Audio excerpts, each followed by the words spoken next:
Daily Manna from the Torah by Dr. Ketriel Blad. Shavua Tov, everyone. We've come to the first Aliyah of Parashat MiKets at the end.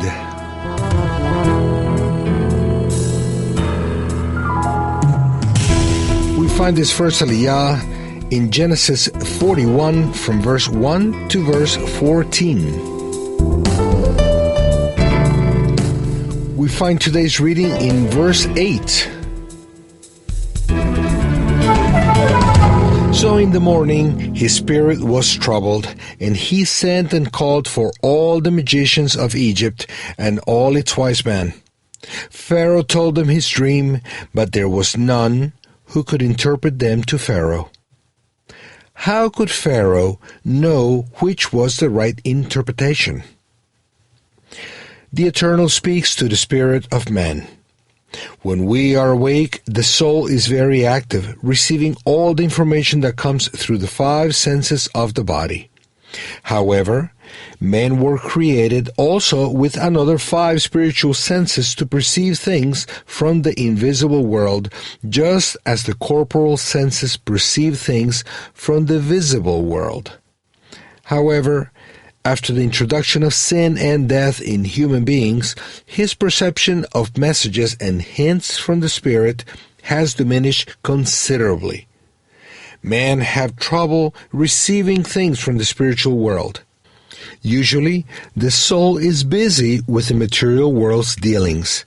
Now, the spiritual world transmits messages all the time, and the one with the sensitive spirit will be able to notice them and receive them into his or her soul. This can be compared to transmissions of messages by radio frequency waves in the atmosphere. If we could hear everything that's transmitted at the same time, it would be a chaos of voices, instruments, songs, and other sounds in every language of the world. There are messages in the air all the time. However, sounds can only be perceived with a radio receptor.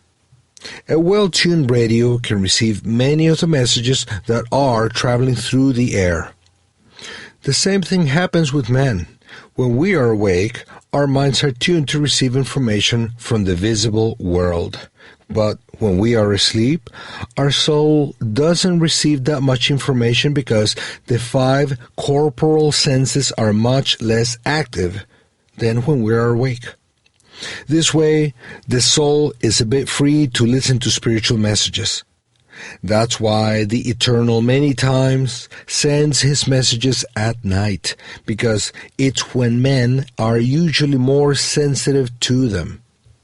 Most of our dreams are the result of the brain's work of going through the information, the impacts, and emotional impressions that we've gotten during our time awake. Sleep is necessary for the brain to have time to organize and treat all that information appropriately. If someone doesn't sleep for a long time, he goes crazy and eventually dies.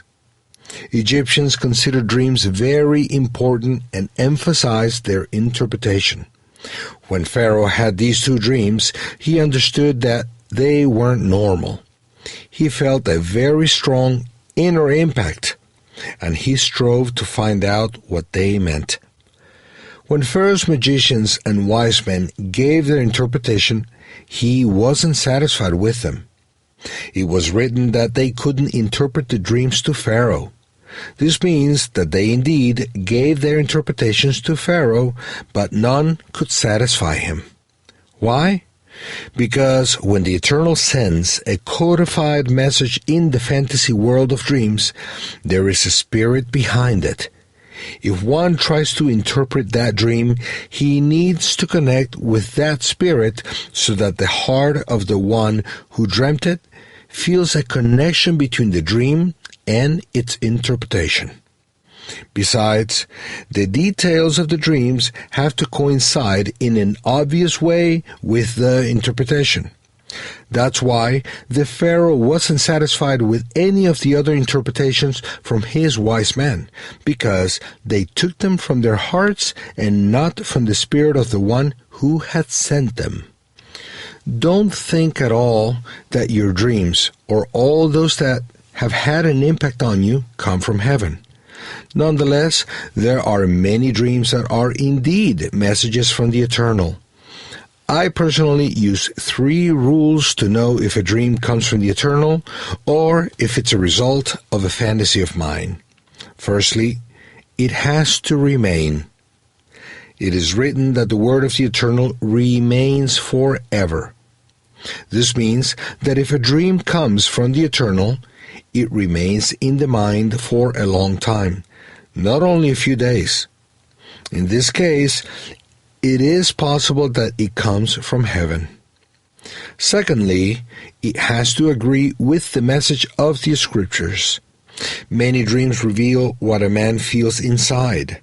In dreams come fears, aspirations, strong emotions, both positive and negative, situations that one has lived or doesn't want to live, etc. But if a dream comes from the Eternal, it has to be in line with the moral values and message of the Scriptures. Thirdly, the dream has to be in agreement with what the Lord has put in my spirit.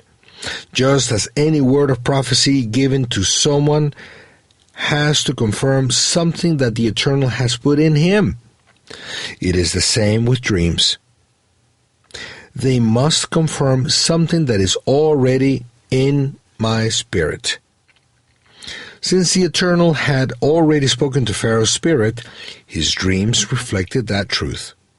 That's why he rejected any interpretation that wasn't in agreement with what he had in him.